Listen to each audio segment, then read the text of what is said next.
Bonjour fidèles internautes, vous qui nous suivez partout dans le monde entier et bienvenue à votre émission On en parle, une émission qui vous permet de comprendre la situation politique en République démocratique du Congo.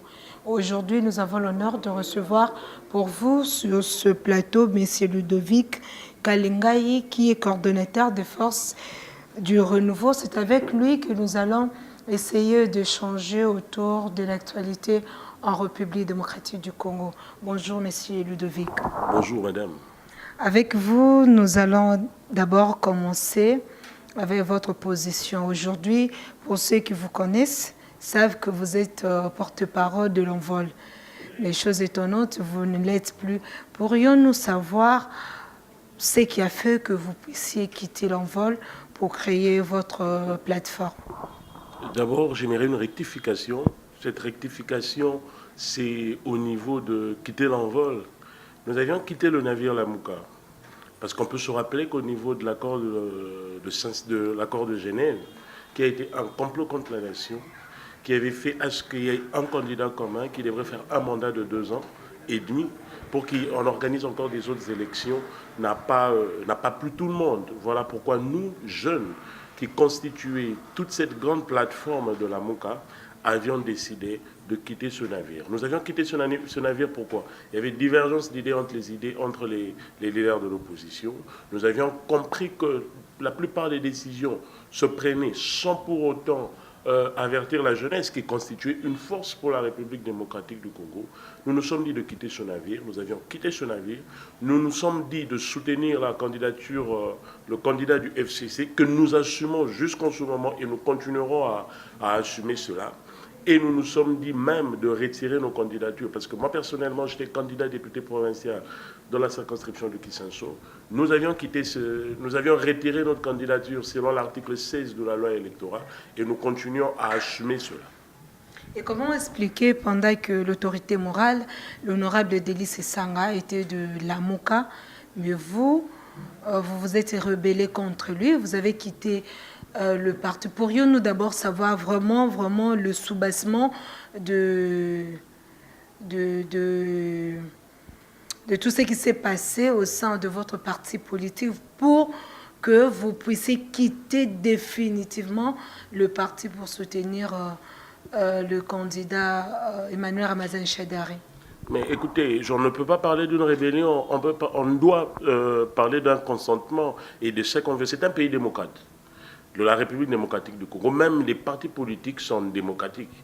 L'envol aussi est démocratique. Vous allez bien savoir que, d'abord, l'accord de Genève, toute l'opposition réunie, toute l'opposition avait bien dit, avait même tenu un meeting trois semaines avant la désignation du candidat commun, qu'ils devraient choisir un candidat commun et qu'ils devraient mettre toute leur énergie pour soutenir. Mais c'était la chose faite. Ils avaient dit, et c'était comme ça. Nous avons vu au niveau du Genève, il y avait quand même un candidat commun.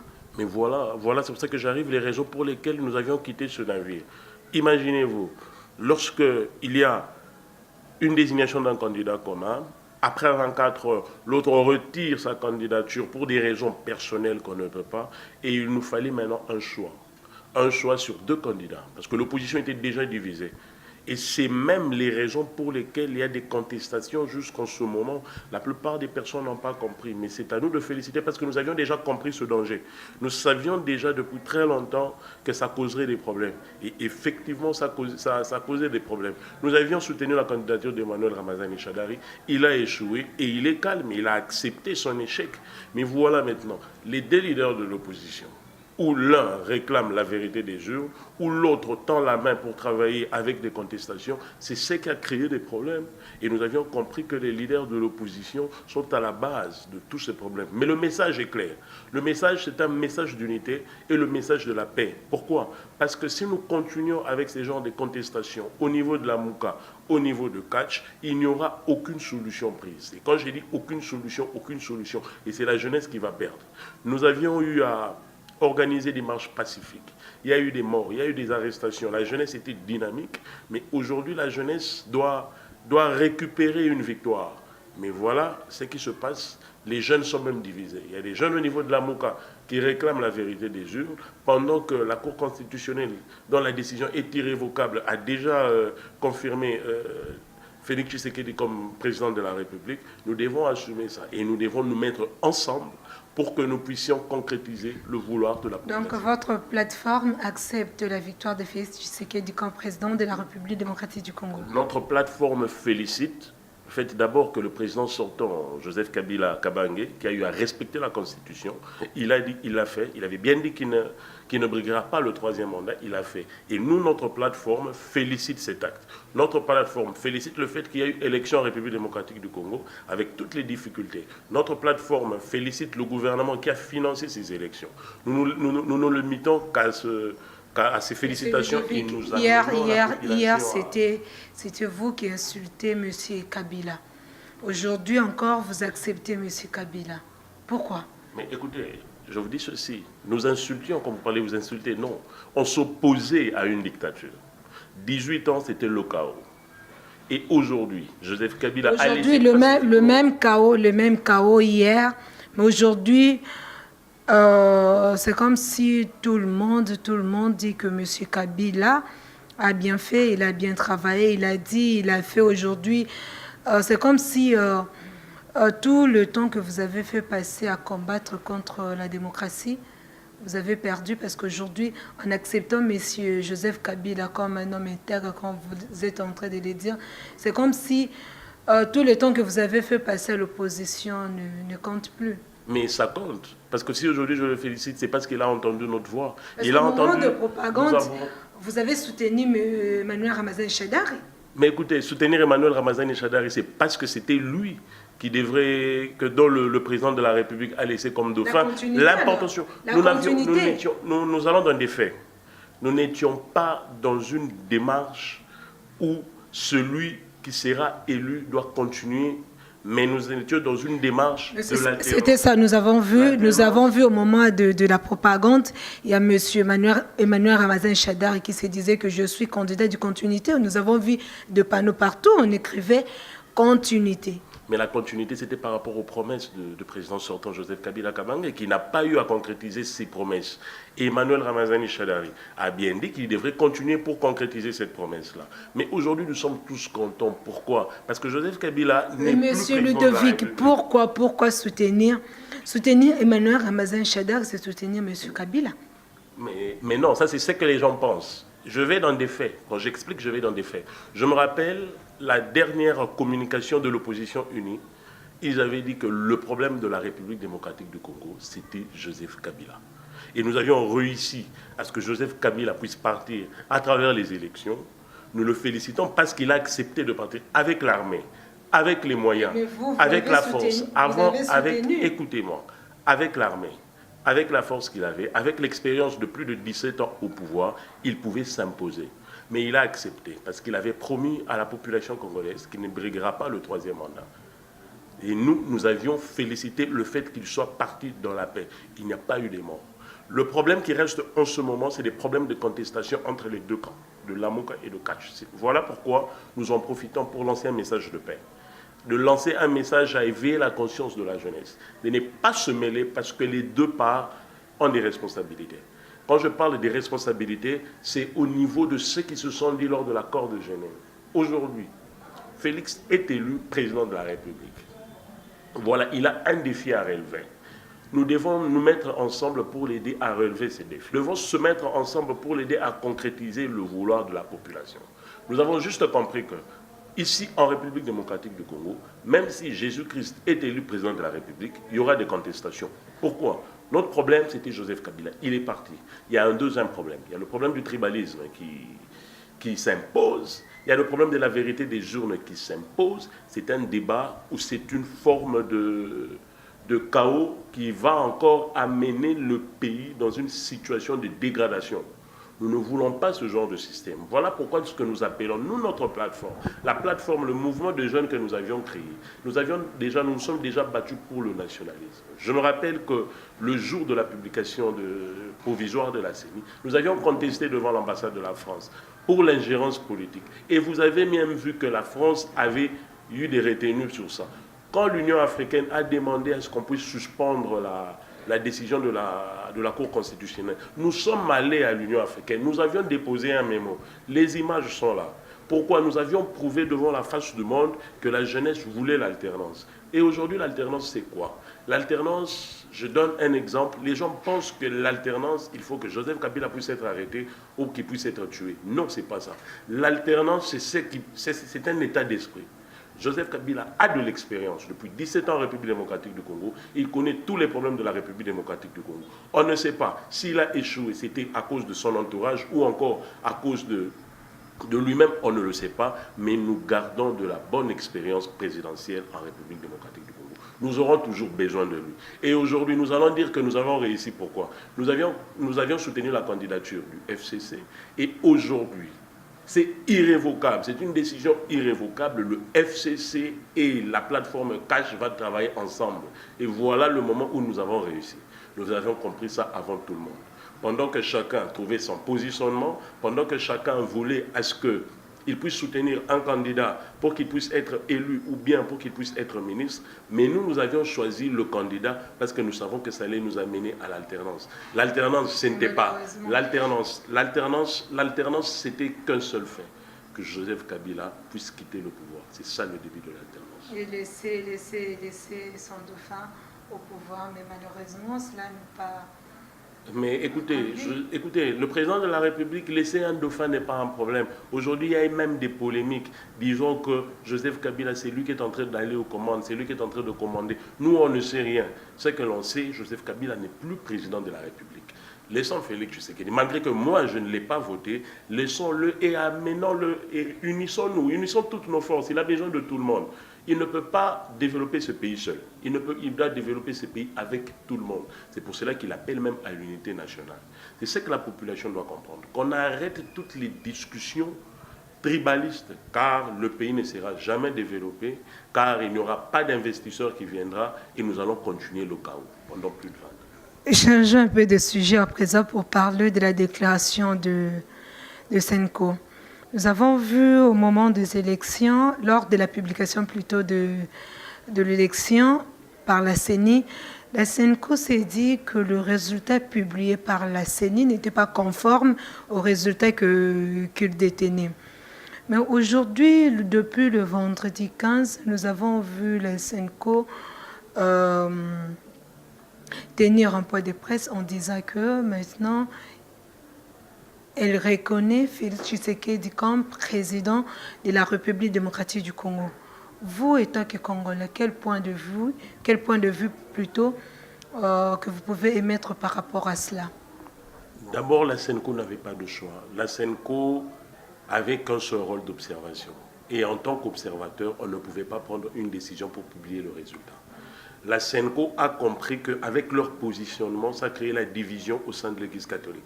Je suis un catholique et j'appelle même que je suis un catholique dans l'âme. Ils ont compris cela. Et ils devraient faire beaucoup d'efforts pour faire un communiqué qui devrait apaiser les chrétiens et toute la population. L'Église catholique, c'est la plus grande église, c'est la plus ancienne. Je pense que le communiqué a trait à la vérité. Pourquoi? Parce que le président élu, c'est Félix Tshilombo Tshisekedi. Je ne pense pas qu'il devrait continuer à aller à l'encontre de ça, parce que si l'Église catholique, représentée par la Senko, allait et continuer à aller à l'encontre de la décision de la Cour constitutionnelle, imaginez-vous la division. D'abord, il y a une division au niveau tribal, et encore une division au niveau de l'Église catholique. Je pense que ce pays n'allait jamais être développé. Le communiqué de la Senko nous a déjà amené à l'unité, et je pense même qu'avec cette unité, même nos frères de la MOCA vont assumer la responsabilité de cet échec.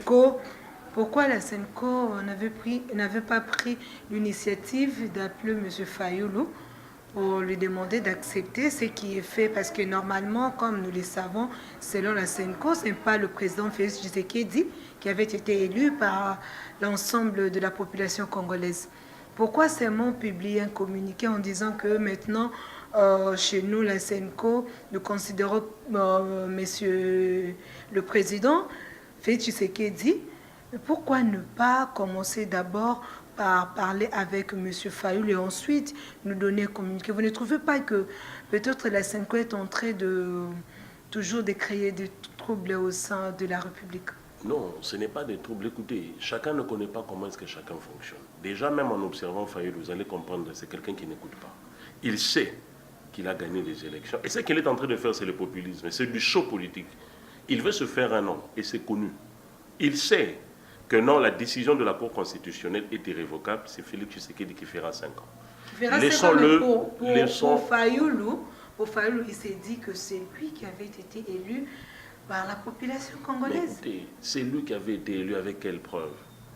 Il n'y avait pas de PV qui sont venus à la Cour constitutionnelle, madame. Parce que les CENI aussi, nous savons au moment des élections, il n'avait pas déployé. Écoutez, il pouvait bien gagner ou pas, il n'y a aucune preuve. Il n'avait pas déployé les témoins et les observateurs à tous les niveaux. Il comptait que des observateurs et témoins de l'Église catholique, où on a accrédité moins de 20 000 témoins.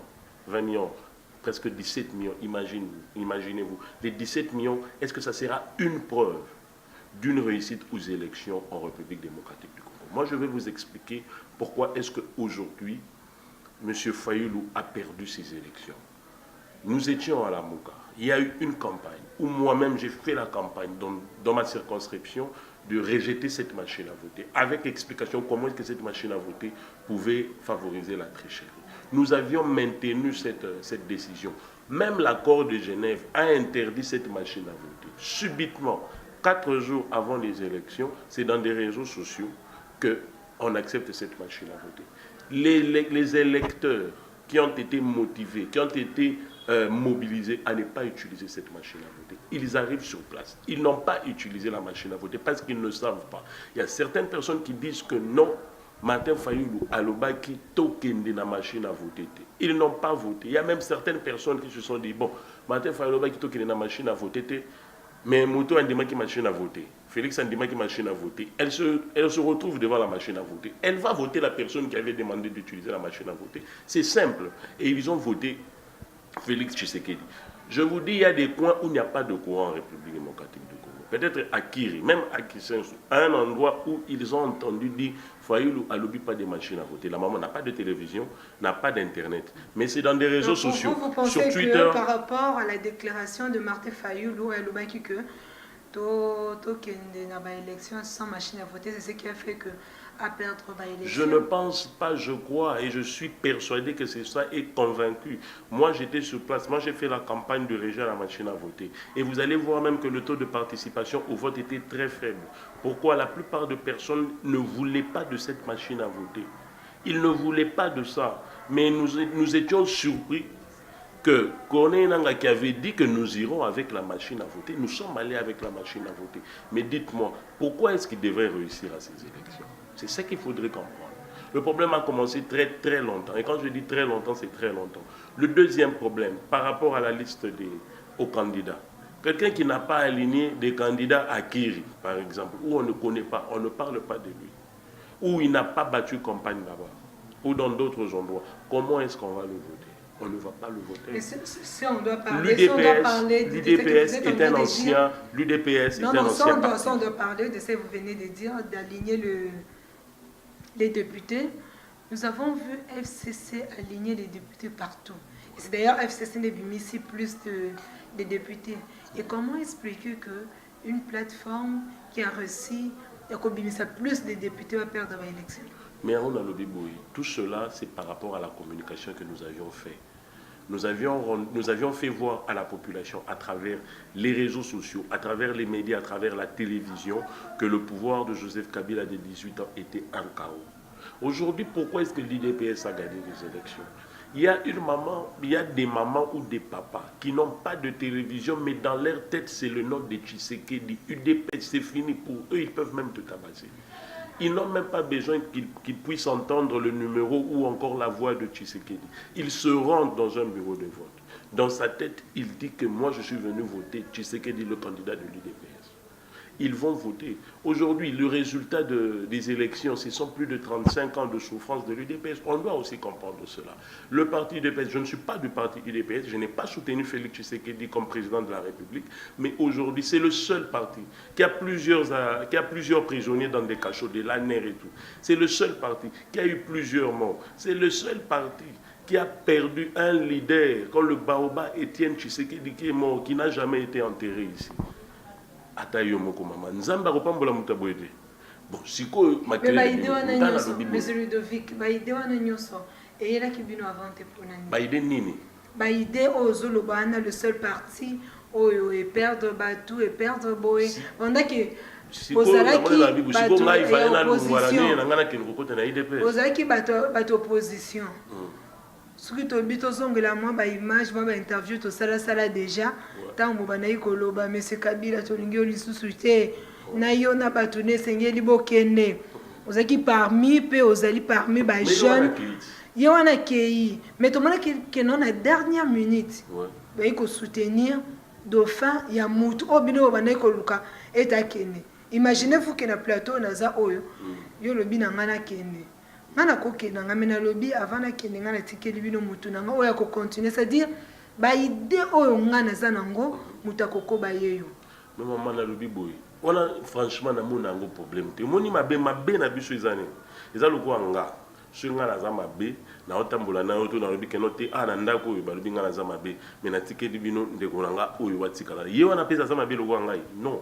Notre problème akoba na kosala makambo oyo bisika ngala suki c'est-à-dire bisika oyo na présenter mission na monsieur Ludovic yo ndeko nango ko présenter na ndeko boye pendant que boye bino moko bandi ko loba ete mais c'est Kabila asala ki eloko te lelo oyo to lobaka 90% ya bato ba kokumisa Félix Tshisekedi pour gouvernement na nebimiti lelo oso qui gouverne mebimi vous pensez que bino nyonso bozali kokumisa Félix Tshisekedi bokozali susuka bopikili ki bozana ngo pona kolobela pe que makambo pe ya Félix Tshisekedi jikona ba o ba okumisa Félix Tshisekedi tuna suka pote to kabwana ndeko Ludovic ozali pelenge lelo to akomona président na biso sika mwana mboka Félix Tshisekedi azosenga na ba oyo bazali bana mboka bazonga o bazali bana mboka bazonga pendant que biso moko tozana misala na toyebite social auto lelaki na tozuite mais lelo président azosenga ba o bazali bana bazonga point de vue nini yango zali ko mettre par rapport ya déclaration mokonzi na biso bon ngana zo benga mingi na faire comprendre bato o babenga ambiguïté de message au moment tango ya zolo ba bazonga et l'électricité que no jeudi il faut ya arrêter il t'informe déjà que loko la bino bokendaki bo abe exilé bokendaki pour na ba raison bokenda pour na raison ya pasi bokenda pour na ba raison politique donc il vous informe maintenant que c'est le moment de venir muto soka moni ka ozonga après 10 ans ye soko moni ko ozonga ti vanini soko ozonga ti fuka ko bando ganga na TV que non pour na zolo ba biloko il a le droit de parler il a fait comprendre à l'opinion et à tout le monde sur le plan national et international que vous pouvez venir il s'est assumé que avec lui il va changer, laissons-le. On ne doit pas s'attaquer dans le message ça ne va pas l'aider. Il a besoin d'aider le groupe. C'est le coup où insister. Moi je ne suis pas ici pour la commissaire pour la salle. Non, moi je suis là pour appeler les gens à l'unité. Tous à la bonne tout aider. C'est la poste ministérielle. C'est l'essentiel après formation au gouvernement je suis parmi les jeunes. Bundi soka moni ke noti nga ifuna za place bu na yebise ke noti ngana za la place wana te mina okendo lan ba yebi za na place tinga na kenda kutambola na parler de la nation to na benga ka mutu na ba téléphone na benga na mutu te je garde ma position était de combattre pour instaurer un état de droit en République démocratique du Congo to bunda na ba marche na ma nyonso. Alors en ce moment ce n'est plus le temps de trop crier, ce n'est plus le temps de m'opposer à tout. Je me suis opposé à Kabila pendant des temps et des temps, accueilli et réélection bengani ndi accueilli. Alors je ne suis pas ici parce qu'il faut à 5 ans. Donc moi j'appelle seulement à l'unité, j'appelle à la paix. Comme ça, si tout le monde est conscient qu'il faut la paix, il faut l'unité, je vous dis que ce pays, dans moi-même de 3 ans, il y aura un changement. Merci beaucoup. Un mot de la fin pour qu'on se sépare aujourd'hui. Merci beaucoup. Le seul mot de la fin est adressé surtout à la jeunesse congolaise. Je demande à la jeunesse congolaise de ne pas céder aux instrumentalisations, de ne pas céder aux problèmes tribaux, de ne pas céder aux provocations. Soyons unis, mettons-nous ensemble pour aider le nouveau chef de l'État. La vérité est là. Nous connaissons la vérité. La vérité est qu'il est président de la République. C'est ça la seule vérité. On ne peut pas chercher la vérité dans l'abstraction. Non. La vérité est là devant nous. Il est le président de la République. Soutenons-le et amenons-le à concrétiser le vouloir de la population. Nous appelons aussi le président de la République à ne pas céder aux pressions et à l'ingérence politique des États extérieurs. Tous ces pays-là, tous ces gens-là n'ont pas aidé même Joseph Kabila pendant ses 18 ans. Et donc, une collaboration, oui, mais nous ne voulons plus l'ingérence politique des États extérieurs. On l'appelle à ne pas céder à l'instrumentalisation des États extérieurs qui se concentrent à la République démocratique du Congo. D'abord, la preuve est que le gouvernement a financé ces élections tout seul. Nous avions voté tout seul, nous mourrons seuls, nous sommes arrêtés seuls et nous allons construire ce pays seuls. Merci beaucoup, vous qui nous suivez. C'est ici que nous mettons un terme à notre numéro d'aujourd'hui. On en parle. Merci à la grande équipe technique qui nous accompagne tous les jours. Derrière les caméras, là, je vois Eric Monstre et JM Kalumbo. Supervision de Papi Lokongo. Quant à moi, je vous retrouve très prochainement. Au revoir.